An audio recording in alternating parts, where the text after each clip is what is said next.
Разбился самолет с Евгением Пригожиным на борту. На борту находились 10 человек, из них 3 члена экипажа. По предварительной информации, все находившиеся на борту погибли. Вскоре после ЧП Росавиация сообщила, что в списке пассажиров значится Евгений Пригожин.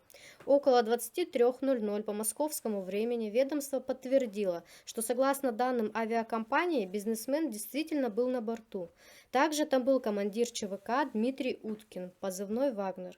Кроме того, в списке пассажиров Валерий Чекалов был в санкционном списке США за содействие поставкам вооружений в Россию. Сергей Пропустин, Евгений Макарян, Александр Тотмин, Николай Матусеев.